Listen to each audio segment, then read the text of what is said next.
Para comentar, claro, mais um dia de guerra entre Israel e Irã, recebemos aqui o cientista político e presidente executivo do Stand With Us Brasil, André Laich, a quem agradecemos demais pela participação. André, seja muito bem-vindo mais uma vez aqui à programação da Jovem Pan. Boa noite, Daniel. Obrigado pelo convite. Boa noite a todos os ouvintes. Pois é, André, mais cedo eu acompanhei, inclusive, a imprensa estrangeira, destacando um encontro, uma reunião entre ministros de relações exteriores de vários países europeus com representantes da diplomacia iraniana, e o objetivo seria a tentativa de encontrar uma solução diplomática para esse conflito, tentar evitar a escalada da guerra e, por consequência, a entrada dos Estados Unidos. Ainda que essas notícias falem em uma negociação diplomática técnica com o objetivo de achar uma solução pacífica, é preciso fazer um exercício, né? E aí, naturalmente, eu te questiono, o Irã estaria disposto a abrir mão do seu programa, aceitaria as condições dessa negociação proposta por lideranças europeias?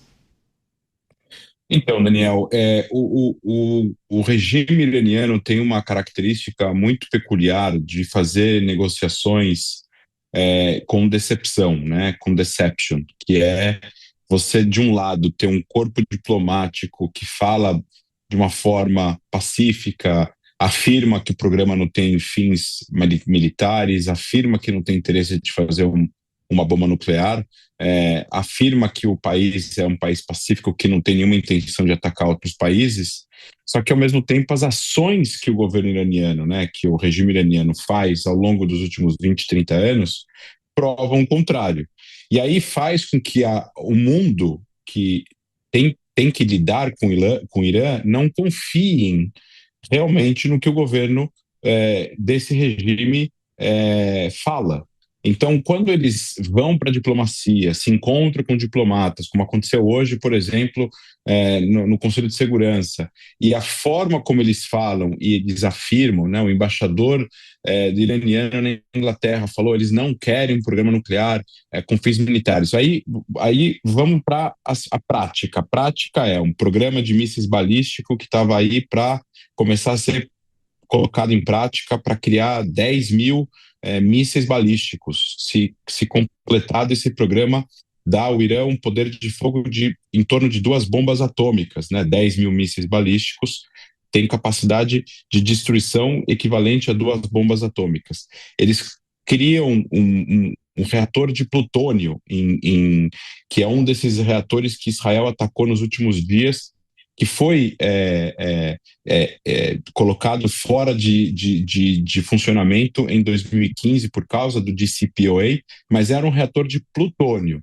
E reator de plutônio é para enriquecer, você faz uma bomba atômica ou de urânio ou de plutônio, você enriquece o material a níveis de bombas nucleares. Ninguém faz um reator de plutônio para ciência. Aí você tem um outro reator que está enterrado a 200 metros, 300 metros embaixo da terra, dentro de uma montanha. Quando o país tem todas as características que o regime tem e cria todos esses elementos militares para o mundo ver, o mundo passa a não acreditar no que os diplomatas iranianos falam. Logo, existe aqui uma discrepância entre o que eles falam e o que eles fazem. E é isso que o mundo está vendo hoje em dia. O que eles falam não contradiz totalmente o que eles estão fazendo. Logo, não tem como confiar nos iranianos. E aí tem um nível de desconfiança. Os europeus desconfiarem dos iranianos não faz com que a Europa esteja em perigo existencial. Agora, os israelenses estão sob perigo existencial caso eles concretizem o que eles dizem não querer, mas fazem exatamente o contrário. E é por isso que a gente está na situação que a gente está. André Laich, cientista político, convidado especial do programa Os Pingos nos Is nesta edição. André, os nossos comentaristas também farão perguntas. Eu passo a palavra para o Luiz Felipe Dávila. André, muito boa noite. André, ao meu ver hoje, existem 2 objetivos distintos, um militar e outro político. O militar é impedir que o Irã desenvolva o seu programa de armas nucleares. E isso é claro para todo mundo que é fundamental para a paz no Oriente Médio, para a existência de Israel e para a estabilidade do Oriente Médio, que o Irã não seja uma potência nuclear. Esse é o objetivo militar. O objetivo político é distinto. Qual será o destino do Irã após o fracasso desta campanha militar de fazer um míssil nuclear? Isso pode desestabilizar o regime, ter uma mudança de regime. E me parece que quando se mistura esses dois objetivos, nós passamos a ter uma visão turva dos reais objetivos. O objetivo que nós deveríamos ter como Europa, Estados Unidos e Israel e todo mundo é destruir o programa nuclear do Irã. Não dá para misturar a reconstrução com o programa nuclear, que nós caímos na mesma armadilha de sempre, de tentar fazer uma mudança política com uma questão militar. Você não vê que essa diferenciação é fundamental para que nós tenhamos objetivos claros hoje, que primeiro é destruir o programa militar do Irã e depois pensar em reconstrução política do Irã? Eu concordo, Dávila. Eu acho que a forma mais exata de falar isso seria a gente dizer de que há um objetivo militar, claro, que foi os objetivos que os israelenses deram quando lançaram a operação na sexta-feira passada, e as consequências políticas, e não necessariamente o objetivo político, porque o objetivo político de Israel é destruir o programa nuclear iraniano. Israel não tem um interesse aqui de Israel continuar a guerra depois da destruição do programa nuclear, de continuar a guerra para que haja uma troca de regime no Irã. Isso pode ser uma consequência que sim tem ramificações não só militares, mas também políticas para a região, mas isso é uma consequência e não o objetivo. E ameaçar as lideranças do regime não significa que há um interesse de troca de regime, porque o regime ele não necessariamente cairia com a morte do Ayatollah ou a eliminação de diversas pessoas que são as pessoas mais poderosas desse regime. O que sim eu acho que o mundo precisa entender é que o regime está construído de tal forma que mesmo com esses ataques, mesmo com essa derrota militar, ele insiste em continuar na mesma linha, no mesmo caminho e na mesma estratégia. E isso coloca em risco o sucesso da operação militar, porque se mesmo com a destruição ele diz que ele vai continuar construindo, vai reconstruir, vai agora fazer outras usinas em outros locais, etc., etc., então a gente está retardando o projeto, mas não está destruindo o programa, né? E o problema é justamente esse. O que vai evitar que o regime caia é se o regime mudar o seu entendimento das consequências que vai acontecer contra o regime se eles continuarem insistindo nessa mesma linha que eles estão indo. Se eles entenderem que eles precisam agora realmente ceder e dizer, não vamos mais ter um programa nuclear, não queremos a destruição de Israel, não vamos mais construir um programa de mísseis balísticos e vamos parar de financiar grupos terroristas, mas o regime dos ayatollahs vai continuar, não acho que nem Israel nem Estados Unidos vão querer derrubar o regime. O problema não é o regime por ser um regime que oprime as pessoas, porque Israel e nem Estados Unidos têm que ficar fazendo state building. Isso é muito complexo, como você mesmo falou, não deu certo em vários lugares do mundo, mesmo que seja moralmente correto ou dentro das nossas visões de direitos humanos e de liberdade e democracia, a gente queira que as pessoas vivam livres. Mas não é responsabilidade de Israel nem dos Estados Unidos fazer isso. Agora, se esse regime continua na mesma linha, então passa que o regime é um perigo existencial e não apenas do programa, se o regime fica insistindo nessa retórica. Então aí se confunde realmente, como você mesmo falou, acaba se misturando realmente essas duas questões. E quem é responsável por separar essas duas questões é o regime do Irã. Se eles querem que o regime sobreviva, eles precisam aceitar que não vai ser permitido que eles continuem com esses objetivos militares, construção de mísseis balísticos, construção de usinas nucleares para uma produção de uma bomba nuclear e querer a destruição de um Estado membro das Nações Unidas, que é Israel. As informações e análises sobre a guerra no Oriente Médio entre Israel e Irã, que entrou no 8º dia nesta sexta-feira. André, o próximo a fazer a pergunta é o Roberto Mota, a quem eu recebo aqui. Mota, seja bem-vindo, ótima noite a você. Nosso convidado André Last, contigo, Mota. André, mais uma vez a gente assiste a políticos de esquerda pelo mundo manifestando apoio ao regime iraniano, uma ditadura teocrática, misógina, que trata minorias com a execução sumária, que viola direitos humanos como parte da sua própria política. É correta a avaliação de que a maior parte da esquerda hoje está adotando uma posição antisionista e frequentemente antissemita? E por que isso está acontecendo?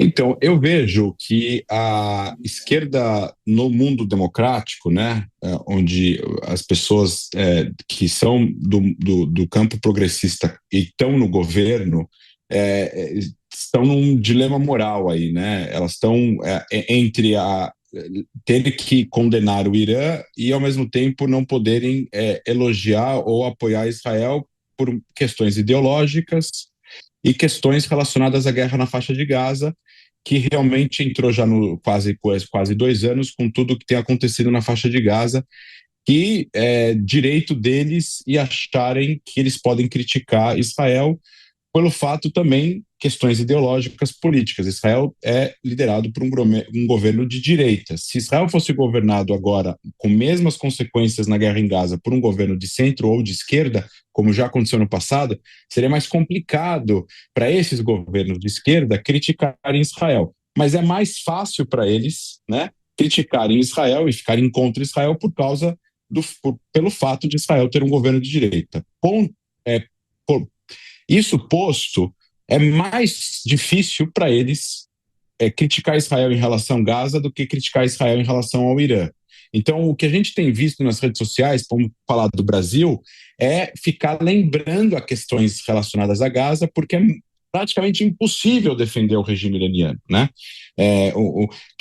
Seria um absurdo. Então, a gente, por exemplo, vê o Boric do Chile condenou o Irã ter atirado num hospital no sul de Israel no dia de hoje. E o Boric é de esquerda. E isso não aconteceu no governo brasileiro.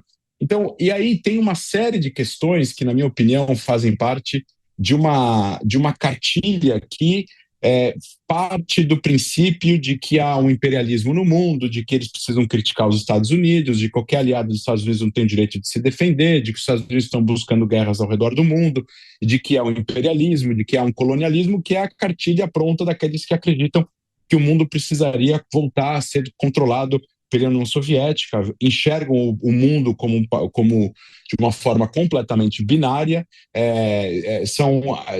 existe uma forma anacrônica de enxergar o planeta, e então o Irã luta contra o imperialismo norte-americano no Oriente Médio. Quando, na verdade, isso é uma falsidade que foi criada no fim da Segunda Guerra Mundial e continuou acontecendo pós a queda da União Soviética, onde as pessoas acreditam nisso. Eu acho que é uma falha moral dessas pessoas que acreditam realmente que o Irã aqui tem alguma coisa positiva em tudo que o Irã faz, e que Israel, na verdade, está criando uma guerra por causa dos seus interesses peculiares e políticos. Mas isso funciona para ganhar likes e para escrever postagens para ganhar adeptos e para conversar com as bases.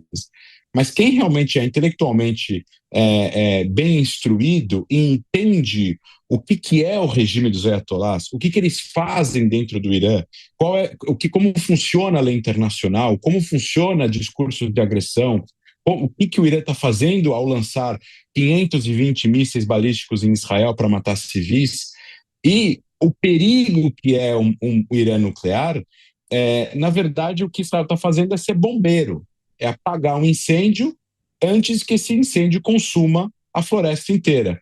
Só que é fácil para essas pessoas, porque politicamente é impossível para elas defenderem Israel nessa questão, porque eles vão perder votos. E as pessoas, no fim do dia, estão atrás de votos e não de falar a verdade.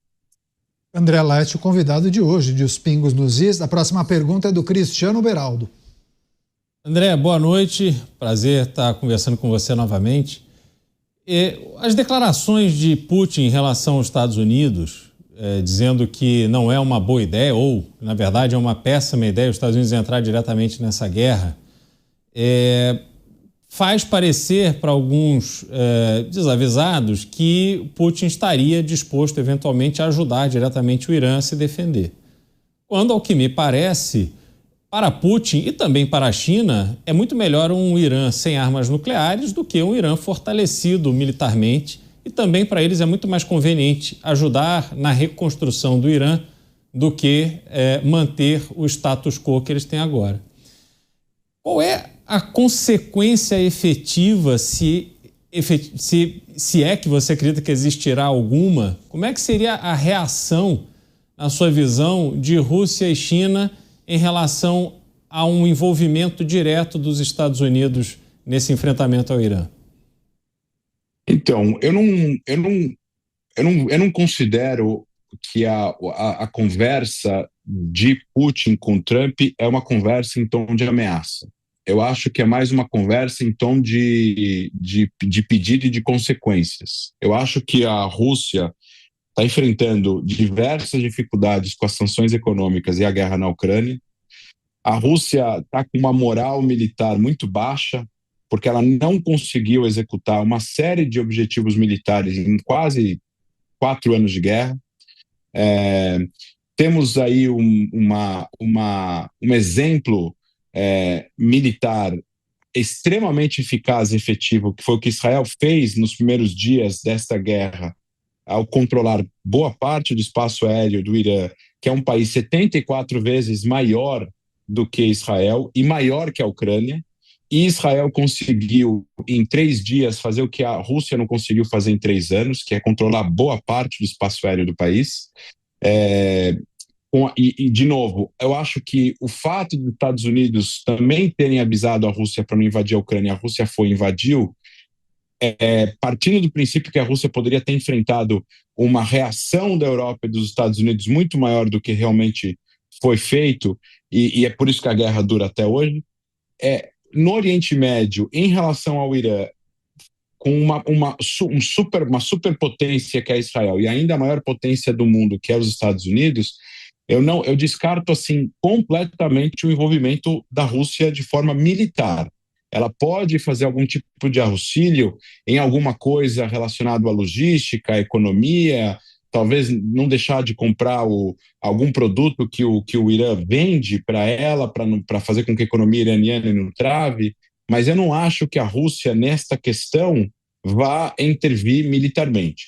E eu digo mais, eu acho que a Rússia, inclusive, o Putin disse ao Trump na conversa telefônica e depois passou a informação para os iranianos: cedam em relação ao programa nuclear ou o regime de vocês estará em perigo. E a Rússia não tem ideologia, e eu acho que isso é importante colocar. A Rússia tem uma ideologia, que é a ideologia russa. Ela não tem ideologia persa ou iraniana ou israelense ou qualquer outra ideologia. E nesse contexto, é importante também colocar aqui, o apoio que os Estados Unidos dão a Israel e a Europa dá para Israel é muito mais profundo do que um eventual apoio que a Rússia daria para o Irã. Porque tem a ver não apenas com interesses geopolíticos, tem a ver com valores democráticos, tem a ver com valores de liberdade, que Israel representa, porque Israel é uma democracia.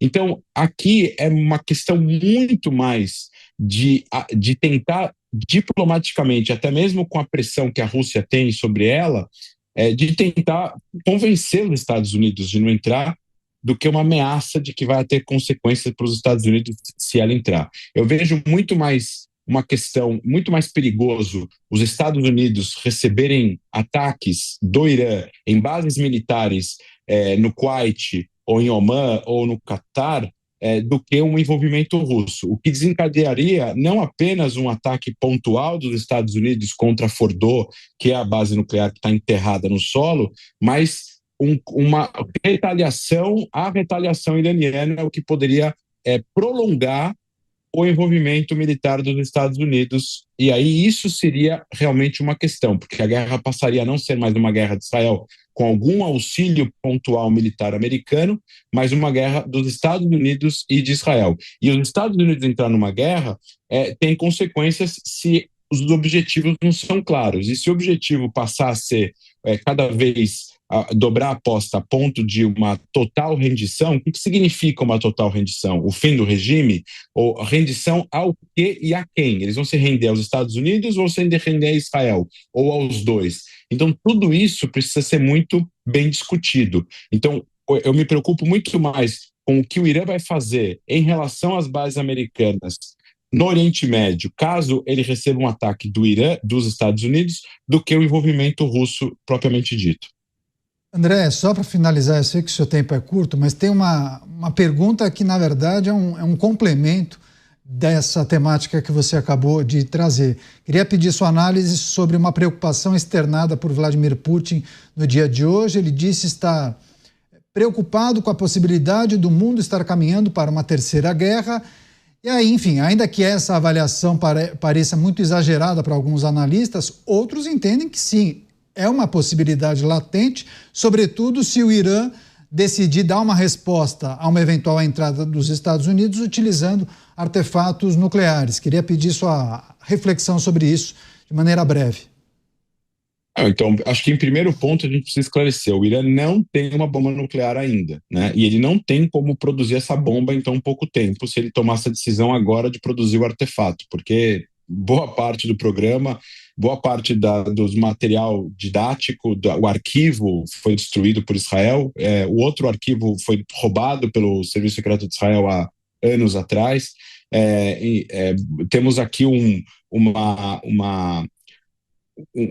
um elemento importante, que é o fato de que os Estados Unidos participando, para ter uma guerra mundial, teria que ter uma outra potência, né? Teria que ter duas potências participando.